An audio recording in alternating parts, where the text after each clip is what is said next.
Important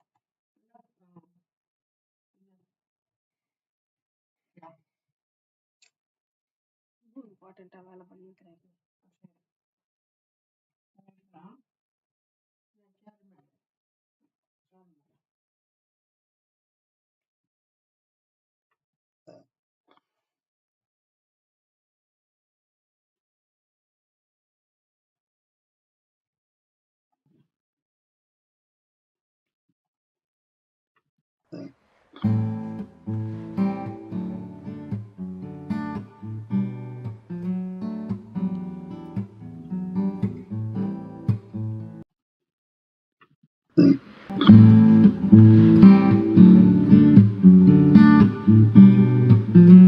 Jesus, you know my heart. You take me as I am. No matter how far you bring Jesus, me back you know again. My heart. You take me as I am. I feel you take me back. You bring Jesus, me back. You know I'm giving all. You take me as I am. And you take my past, you build it into something new. I've gained lost time. In you I found my hope renewed. And you break me down. You gave your life to make me whole. So heal my heart and take me as I am. Greetings everyone, present here. Now welcome to Reality Bang. We are having a Valentine's Day special panel discussion. With me on this panel is Leanne, Kaylyn, and please introduce yourself, sir. I'm Suvish, I'm a counselor. I work with youth, I work in St. Joseph's School with teenagers as well. Now we are going to have a few questions and we are going to have a nice discussion over it. So let me start us off. So first question to Leanne. Now what is love according to you? And when I'm talking about love, specifically in a relationship standpoint. To me, love is not just an emotion.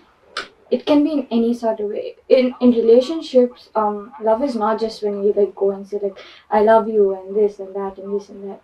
It's when you actually show the person how much you love them and how much you care for them and how much they mean to you. To me, showing the people that I love how much I love them is actually very important. And yeah, that's what love means to me. And yeah. How do you show someone that you love them? Just in the most minimal ways ever. You can when someone, for example, when someone forgets the towel or something very important, very small. Okay. You can give it to them, show them how much. So small things matter, in other Yes, words. that's what. Okay. Kaylyn, go ahead. Just repeat the question again. Okay, so what is love according to you? And when I'm talking about love, it's particularly in a relationship standpoint. Love, according to me, not an emotion, because nowadays I don't see it happening that very, what do you say, relationship-ish. I don't know if that made sense, but yeah. Mm-hmm. But in a standpoint of view, love should be it should be shown to the people who you care about, as she said, and not only what do you say, again, as she said, not only I love you part and all that. It should also you should show if it's in a relationship, reassurance, the love you take, I mean the love you give, the care you give, then how you take care of that person, what not you can do for them, and not do it out of them asking you, but do it without them asking you, so you can show a point, what do you say, I'm not getting the word, but to just show that you're there for them, be that pillow for them, to lean on, or if they are in a bad point at life. So basically a pillar of support. Pillar of support, yeah, you can say that. Okay. Yeah. So in other words, you're saying actions speak louder than words. Actions speak louder than In other words. Thank you. That's now, sir, we need your standpoint as well. Sure. I mean, I love what both of you said. I think there are different kinds of love. There's romantic love, there's eros, there's brotherly love. And I think just us doing this is one form of love, that we're here today. And I see each one nodding their heads and listening. And I think the audience perhaps is listening to us, to give their attention means that they are showing love. And to kind of summarize or paraphrase what you were saying, that it is sacrificial. Sometimes you do it even if you don't feel like it. Sometimes you do it through actions. And like you were saying, it's not just an emotion, right? Both of you were saying. And sometimes it's an action. So I think that's important. Yeah, I would also say the same thing. For me, words mean nothing. Words mean nothing. At this point in my life, like, you say you love me, I'll be like, okay, fine. What are you going to do about it? So unless you can prove it that you actually love me, we can go from there. If you can't, it's just words. It's empty words. Now, coming on to the next question. Now, what is the right age to fall in love? Like, is there a specific age limit for that? Who wants to start off? You want to start off? Yeah, Leanne. You. I think you have to be more than 13 to actually know, like, you actually love that person and it's not just affection that you're showing them. And like, nowadays kids like 11 and they're like, oh, I'm in a relationship, I've got this, I've got that. Like, no, you're not in a relationship. And it's just affection that you're showing that other person. You don't actually love them. So I think you have to be like above 13 to actually. So in other words, that's just infatuation in a way. Yeah. Basically infatuation. Exactly, yes. So, Kaylyn, would you like to continue? What is the right age to fall in love? I won't say there's a right age. You should just have the mature mindset to fall in love, and like not just use another person's feelings for your own beneficial purpose. And what else? I mean, yeah, as she said, you just can't fall in love at any age. I mean, I've seen people at the age of 17 who are not properly mature to fall in love, but they fall in love, they use this person's emotion, take its usage, and then they break that person, and then that person moves on to be that same person who is broken, but they just build up different emotions. And it's no different, because you're just breaking one person, that person's going to move on, break few more people, and it's just going to carry on as a cycle. So it's a non-ending cycle of breaking people's hearts. Yeah. In other words, that's basically it. But if you can be mature about it and like know how to love the person, know how to care about them, that won't happen. Yeah, exactly. So yeah, that's it. Like I'll add on a little bit more to that. So even people my age, like especially guys and girls at my age, around 21, they have no idea what love is. Seriously, they have no idea. Like, you ask them what is love, what will you do if you're in love, and they'll give the most basic answer. They won't give an actual thing. They'll give like answers a 10th grader would give, or a 10-year-old kid will give. Honestly, I've seen better answers from a 10-year-old than I'm seeing for most of these guys. So I would say like there's not actually a right age. Like, as long as you know the meaning of love, you can go ahead with it. But you need to know the meaning of love. If you do not know the meaning of love, it's just pointless. It's just an infatuation thing. So would you like to add on a little bit more? Sure. I mean, I may go a little scientific here, but to kind of piggyback on what Kaylyn said, I think it's important to recognize the kind of love it is, firstly. And scientifically speaking, like the ages for marriage, I think is still 21 to get together. But the reason scientifically is because your frontal lobe, the last part of your brain, takes the longest to develop. And that is something that processes emotion and processes reason. So to give reason, to attach, a feeling to a thought. More often than not, sometimes it's just the heart that's feeling something. It's the hormones that are feeling something. But the brain's like, I don't understand it yet. Like, my brain needs to mature physically. And sometimes maybe slower for guys, but it depends, again, on different levels. But in terms of love in general, apart from just romantic love, I think a child can notice it as well. Yeah. And sadly, adults and parents who are much older still haven't figured it out, Like, how much is that part of the brain used? How much are we using communication? How much are we using reason? Are we questioning, why do you love me? What are the reasons I'm getting into this relationship? Yeah. Adults just get into marriage saying, you know what, I'm alone, I'm lonely, I need this. So I think it's important for the youth to know this now, Yeah, that's true. Yeah, that's true. That's very true. Make a better generation for the... Yeah, nowadays the youth are becoming a lot more smarter. Like, we have 16-year-olds who think on the same level as, I don't know, a 25-year-old. something even more smarter than that actually, because there's this guy on Instagram who goes around and asking like really stable questions like what's the capital of this country, what's the countries that start with this certain letter, and many of them like give the most absurd answers. You ask the same question to a 10th grader, he'll give you the proper answers. Whether you study it or not, like as long as you have the knowledge for it, you can go with it. Now coming over to my next question. Now, what do you guys feel about dating apps and blind dating in general? Leanne. I don't know to other people, but to me, I feel like there are a lot of imposters out there. I mean, you can Catfishes. Yes. Catfishing. Yes, Yeah. yes. You can go online and see this really, let's say, good-looking guy or good-looking girl, and then you get in contact, you start talking and stuff, and the next thing when you decide to meet up, it's an 80-year-old man. You never know what you get. So like it's not safe, but at the same time there are a lot of true people online as well. So yeah, that's what I think about dating profiles and dating apps and stuff like that. So you're afraid of being catfished Yes. in the ultimate end. Yes, I am. Kaylyn. I'll say for me it's mostly useless because I take it as a time pass. It's nothing other than a time pass.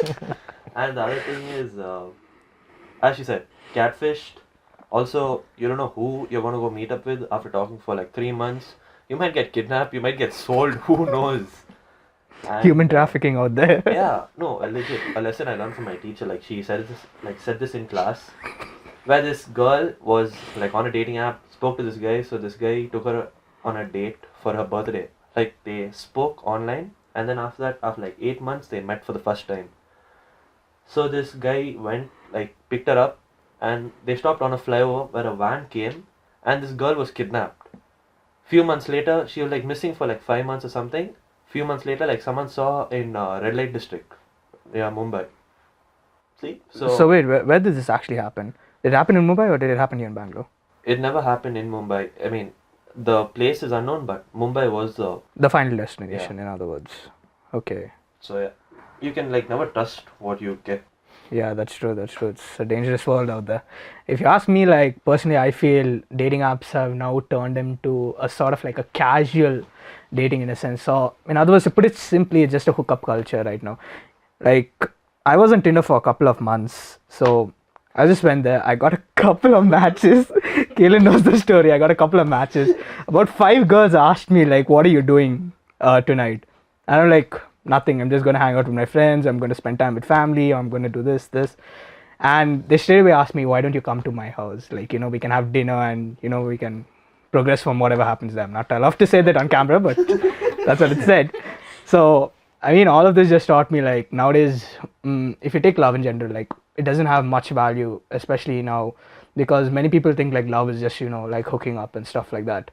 So, would you like to give the Sure. final verdict? I love how everyone is so candid and you got to share honestly, which I think everyone's going to connect with. But I feel like these dating apps need not necessarily be negative, but I love how you guys get to hear from the youngsters yourself. Because no one's saying the truth sometimes. Yeah, like that's they're true. like, yeah, it's okay. Let me find an easy way to do it. And considering the age of say 13, 14, 15, 16, like we're still children, like you want to tell a child, don't eat a chocolate, don't eat ice cream before having dinner. And they're like, you know what, I'm anyway going to have it. Right? Yeah, they're going to do the moment you say don't, they are going to do Yes. it. So when you say the same thing about this, when the parent has to communicate, the child does not know whether it's right or wrong. But if the parent, an adult, like or even us, were to keep quiet and say, yeah, go ahead and do it, they're going to do it. And then later on, when they're 20, 21, they're like, I wish my parents told me this. I wish some adult put some sense in my head. Because how would I know? I was young, I was stupid, I just wanted it. But I didn't know that I needed something else. So I think the difference between a need and a want is an important intention while getting into these dating apps. It's like, as you said, when they are young, it's like better to teach them early than late. Sure. Yeah, exactly. Yeah. So the intention. But I think speaking of boundaries, that was something. you Yeah, wanted to exactly. Now, touch coming over to upon. boundaries, we'll include it in the very next question. Now, coming to my next question, it's to Leanne again. Now, how will you know if a person is your soulmate, if he or she is your soulmate? That's a very hard question. It's obviously supposed to be hard. I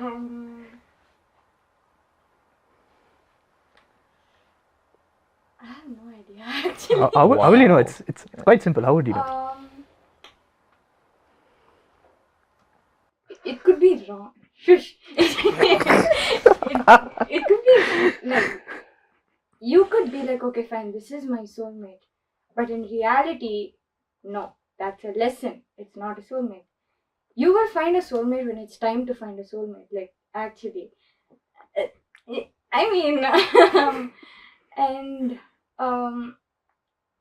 it takes a lot to to see whether that person is actually your soulmate or not. Like, they've been there with you through times, through hard, to good, to bad, to sick, to health, whatever. And you're like, okay, fine, this person is my soulmate. This is the person I'm going to marry. This is the person I'm going to be with through my life. And then the next moment, you're ignoring each other, like you don't even know each other. And I don't know, to me, I'm still yet to find out. But like, yeah. So yeah, that's Interesting point. Kaylyn, would you like to build upon that? To me, soulmates, I mean, it doesn't have to actually be like lovers in a relationship. Soulmate can be a bond of two people, brotherhood, soulmate. Yeah. I mean, you can take it like that, sisterhood, like parenthood, like a bond between two people. Exactly. So you can take it like you can take soulmates as that purpose as well. But in a relationship, finding a soulmate nowadays, nah, not happening, not easy. But like, if you want to find that one person like who you can truly call your soulmate, it's gonna take you through a rough road. And yeah, that rough road is gonna be very long till you find that one correct person. So I don't think it'll be worth it. At a certain point, it won't be worth it. I mean, but especially in this nowadays, like generation, nobody is tolerant enough to go through that path. yeah, point. Like everyone are like, okay, I want the easy way out. I'm not ready to work for exactly what I want. Yeah. So you say, getting a six pack. Six pack takes a lot of work. You have to go to the gym. You have to have the discipline in order to get it. You have to do a certain amount of exercise. You have to do a certain minute of it. Now many of them don't want to do that. They just want to straight up, go to the gym for one day and just come out and I have a six pack. So if you ask me the concept of a soulmate, I would say right now, I mean, through all my dating experiences, I say I'd actually lost the hope of finding a soulmate. But in the end, I just left it all to God's hands. Like if He plans on giving me a wife who's my soulmate, that's His choice, not my choice. So I've just left it in His hands. So would you like to build upon it? Sure, absolutely. I feel very lonely up here because I think I'm the only one that's thinking very differently about this. So a couple of my students, actually a whole class, asked me this one question before I left. And they said, so how do you know who your soulmate is, right? And I said, I'm going to burst a lot of bubbles. Are you ready? And they were like, yeah. And I said, there is no soulmate. How selfish is it for you to feel like there's one person made just for you? Doesn't that seem like a commodity or something we're selling? That's so many people in the world, that's true, right? that's true. But If in you look at it in that reality, sense. yeah, to answer your question, I feel like we all evolve and realize that soulmate we've been looking for is ourselves. Yeah, very true. That's the bond you find, that you love, you're at peace with yourself. You know, that I don't need anybody else. I'm okay loving me, So you're basically like talking like finding the other half of yourself in yourself. more or less. Yeah. So it's, I think, two full selves coming together. It's not two halves that fit into and become like soulmate, right? And I think that's important to recognize. But to kind of add on boundaries. As well. I'll add a little bit more onto it before we switch on to boundaries. Now, going upon that, now after I broke up with my last girlfriend, no tragedy. It was all good. It was all good. So I kind of felt empty inside. But then, as the days went by, I noticed like, okay, in order for me to be happy, I myself should find who I really am in order for me to be happy. If I'm not happy, I cannot make anyone else happy. I cannot, inspire the future generation as well. So I had to, go through this entire search. It took like 3 months in order for me to get my life back on track. And then as I started getting my life back on track, things started to, go the right way. The gear started grinding, and then now I am who I am, and I'm happy. I'm really happy. So to all the people who are messaging me on Instagram, Tinder, either way, like, I'm sorry, I'm happy being single. So let's switch on to the boundaries part as well. So Speaking about boundaries now, what boundaries should a relationship have? Like people in a relationship, what are the boundaries, specific boundaries that they should have? I think in all relationships there has to be a boundary. Yeah. Could be within families, could be with people you trust. I've noticed that sometimes there's no space. I mean, I don't want to be too crude, but brother and sister cross a certain line of boundary nowadays. And I have cases of 21-year-olds coming and saying, this is happening. Like incest is something you don't talk about. And I say, no, I'm not going all the way. It's just like holding a hand or doing something. But when I'm counseling those who are about to get married, they're asking the questions, you know, like, I'm not okay with that sister or brother changing in front of me in that room. I don't want that person to be part of my bedroom. Now, the reason I'm talking about is because there are real issues I'm hearing often, and now's the time to tell the youth, you know, who's going to tell them? Yeah. So that's one form that can happen in families. But in a relationship for a youngster, like these two, you know, to define and recognize that, okay, this is my space, we need to talk about it before we get intimate with any form, not even just touch, but talking about something personal, to set aside some time and say, I'm okay with this, are you okay with that, to question it, to talk about consent. And I think it's a complex thing. This topic Yeah. can go on for hours together. Yeah, that's true. But I'm just saying that in every relationship it's important to check and see. But to kind of conclude, again, a little bit based on what you were saying, you were hoping that God would give you a wife, you know. Yeah. But there's a wonderful verse that says, you know, a man is blessed if he finds himself a wife. Yeah, that's true. And when it's find, you have to actually go looking, right? That's true, So but it's then not- again, like I'm leaving my intuition to God. Like I'm not basing is it on amazing. myself, because if I base it on myself, I've done mistakes in the past. There you go. I don't want it to continue. Right, it's a very So- subtle, a fine line to recognize Exactly. that. Yeah, you find, you do it, but it need not be that soulmate that, oh, I found one person and all of that. Yeah. It could be anyone that you choose. But can I, again, conclude a little bit more. I told the students in class, saying that you get to choose that person and commit to them. Yeah. You're not going to know that person's your soulmate. But once you decide, you kind of decided for So life, at the end of the day, you have to work towards making that person your soulmate. more or less. Like this is not a Disney fairy tale. This is real life. Mhm. Coming over to the next following question, it goes to Leanne back again. So, what qualities should the person you're dating or your soulmate have in order to become your soulmate or your boyfriend? Like, what are the qualities? Do not say money. It's a commodity. Do not say money. I mean, to me, I'm a very clingy person. So if anyone gets irritated with it, then I'm sorry, but no. So kindness is the topmost priority that a person needs and that I look for. And kindness, humanity. There are many other qualities. If I list everything. Okay, give me your top 5. Okay, my Top five. As I said, kindness.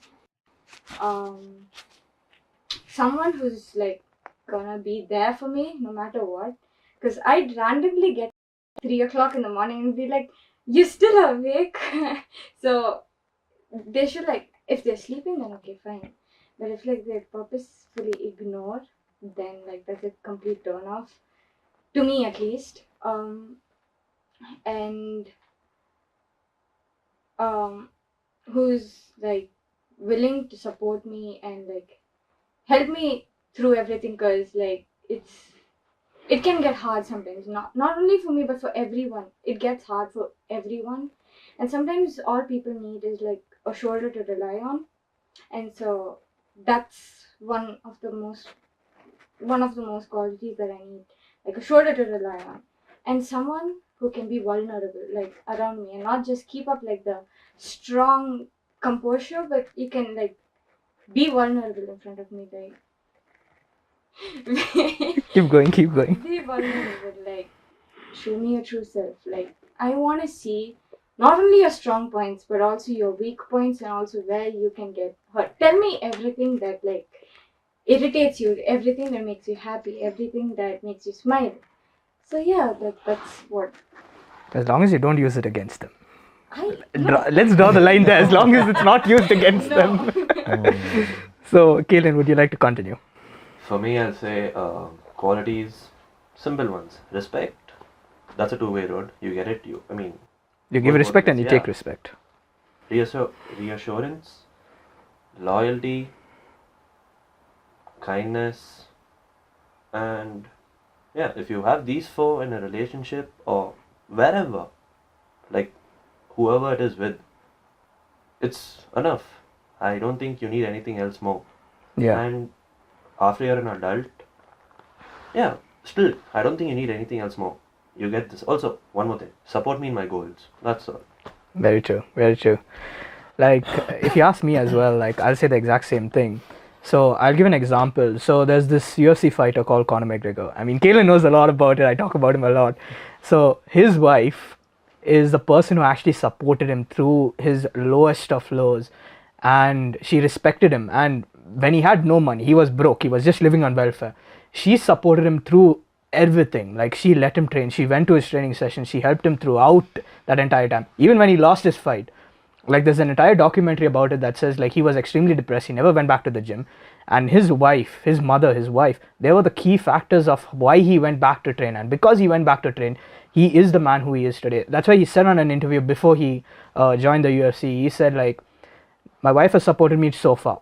Now she's going to be with me when I become rich, and when I become rich, I'm going to give her the best of things.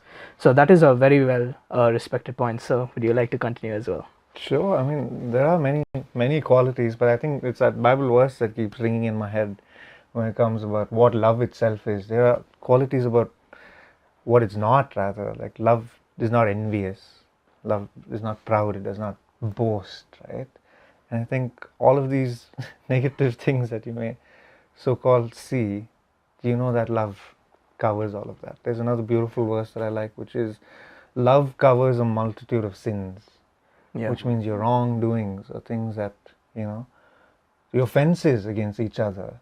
When there's love, it's just gone. Like, how can that happen with just that emotion or that choice or sacrifice? I think for someone to experience that is one. But for me personally, like I've said before, for someone to know themselves, know where they come from, what their purpose is, and to embrace it even though it may not be perfect, then you can truly love that person. Like she was saying, being vulnerable, And I also love that she used the word willingly support, because it's not easy. You'll have to put in that effort, right? I'm willing to do it. I don't want to, but you know what? I'm going to do it. Okay, it's a Saturday morning. I don't want to wake up, but here I am. Right? I'm willing to. So I think that's an important thing. All of these qualities. Yeah. Love is just beautiful. So knowing yourself, your identity, where you come from, who made you, because people are still searching for their father, like who created them. Yeah. They're trying to say that they came from a rock. They're trying to say that we came from meaninglessness or from nature. Like, what is nature? Who created nature? Yeah, exactly. Exactly.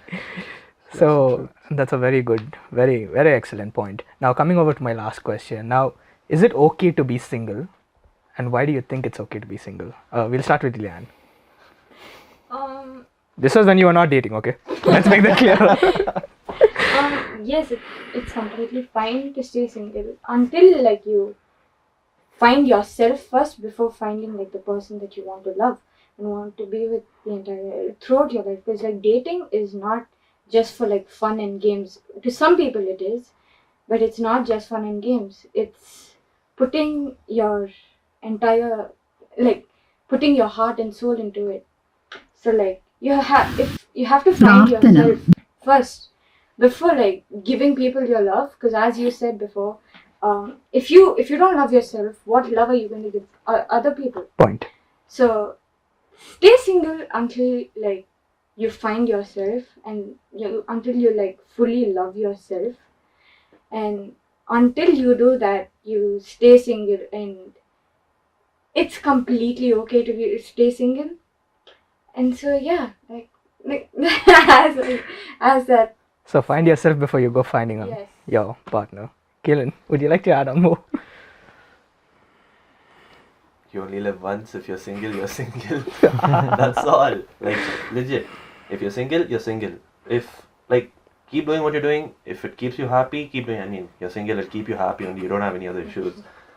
And the other thing is, while you're single, if you find someone, as she said, if you find someone and you're willing to go for it, go for it. But don't hold yourself back from it, or don't be in that in between point where like you want to do it, you don't want to do it. Oh, that's gonna mess with your happiness and Like all. you just have to make up your mind. Yeah, in just other make up words. your mind. But if you want to stay single, just go for it. There's Yeah. no issue. Like there's nothing like wrong to be single or anything like that. Just be happy. Support your own happiness. If not, you will go nowhere in life. That's all I can say. Very true.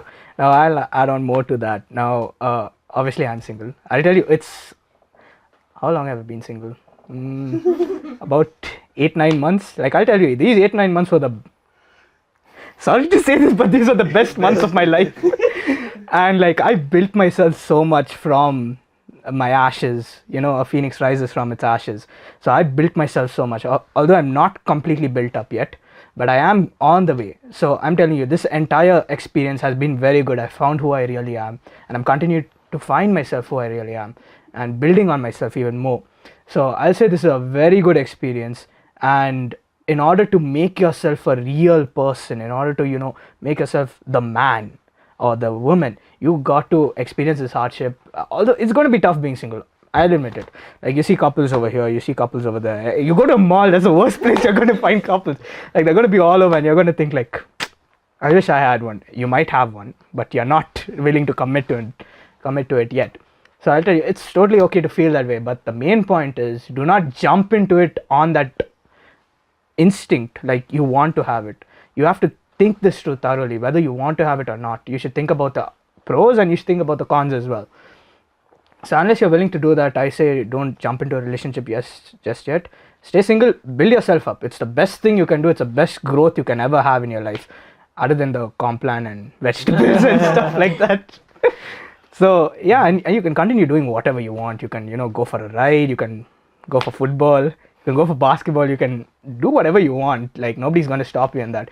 So just make sure you have fun, enjoy yourself, and continue building yourself before you dedicate yourself to someone. So would you like to? Sure, definitely. I've come to realize that I think we're all meant, or we're created to receive and give love. Yeah. Like we're made to feel love, and that's a need, But sometimes we try and find love in a place that's not essentially for us. It teaches us lessons for sure, but we try and go back to the same places that we've lost that love, without recognizing that we come from love, from God, who's created us, and we have that God-shaped void in our heart that needs to be filled, But to kind of advocate, based on what Leanne was saying, to a minor population, some of them, even without knowing themselves or loving themselves, I've seen give of themselves to love someone other than them. Like they have so much grace to give. Perhaps because they've been loved by God or by their parents. They do not love themselves, but what do they do with that love? Yeah. They're hoping that someone will love them back, so they give away that, And they've never kept anything for themselves. Yeah. Yeah, and Sure, at some ultimately point that you does will. destroy them, and the Yeah. breakup does happen. Like you see many of the youngsters, they do go and commit suicide as well. There you go. So first and foremost, as you said, it's very important to find yourself and love yourself more than anything else. True. Because if you love yourself, you will not give everything away. Yeah, there you go. Like say if I have $1,000, I'm not gonna give the entire $1,000. I'm gonna keep at least at least 100, just for my own usage. But I'm willing to give out the 900, but I'm keeping the 100, just for insurance purposes. So that officially brings us to the end of the Valentine's Day session. Stay tuned for the next session, which is coming up on breaking up and moving on. So I'll see you next time. This is RJ Yohann signing out.